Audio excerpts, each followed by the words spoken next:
여러분 안녕하십니까? 대구 경북을 대표하는 시도 때도 없는 뉴스 송보입니다. 오늘의 주요 뉴스입니다. 지난 11월 16일 치러진 2024학년도 수능 채점 결과를 발표했습니다. 킬러 문항을 배제했다고 했지만 국어, 수학, 영어 영역 모두 역대급으로 어려웠던 것으로 나타났습니다. 전 영역 만점자 1명이며 졸업생입니다. 국어 영역은 표준 점수 최고점이 전년보다 16점 상승해 2005학년도 이후 가장 어려웠고, 수학 영역은 상당히 어려웠던 전년 수능보다 약간 더 어려웠습니다. 영어 영역의 1등급 비율은 4.7%로 절대평가를 도입한 이래 가장 낮았습니다. 성원학원의 분석 결과 2024학년도 대학 입시 정시 모집에서 대구 경북 지역 대학 상위권 학과에 지원하려면 수능 표준 점수가 인문계열 354점, 자연계열 364점 이상 돼야 가능할 것으로 전망됩니다.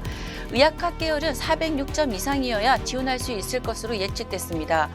지역 4년제 대학에 지원하려면 인문계열은 239점, 자연계열은 261점 이상이어야 가능할 것으로 예상됐습니다.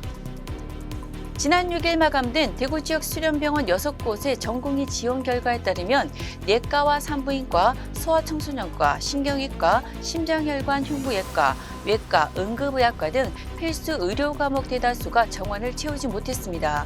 정부가 최근 필수 의료 기피과 개선을 목표로 다양한 지원 정책을 펼쳤지만 올해도 기피과 미달 사태는 여전했습니다.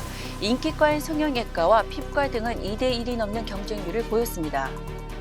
울릉도 독도 지원을 위한 특별법안이 8일 국회 행정안전위원회 법안 소위 문턱을 넘으면서 연내 법 제정에 청신호가 켜졌습니다. 이날 국회 행안위 법안심사 제1소위원회는 국민의힘 김병욱 의원이 대표 발의한 특별법을 통과시켰습니다. 해당 법은 울릉도 등 국토 외곽 먼 섬의 안전한 정주환경 조성과 지속 가능한 선발전에 필요한 사항을 규정하는 것이 핵심입니다.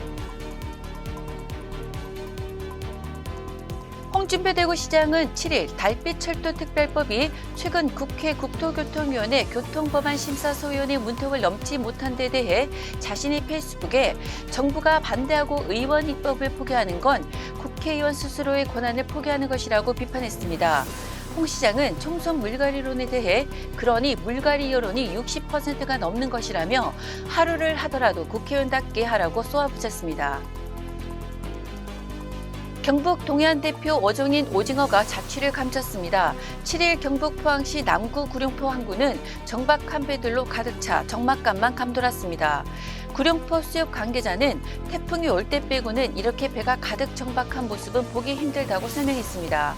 어민 대부분이 조업을 포기한 탓에 미판장에서는 오징어 거래가 끊겼고 출항한 어선도 허탕을 치고 빈배로 돌아옵니다. 오징어가 대표 어종인 울릉도 역시 상황은 비슷합니다.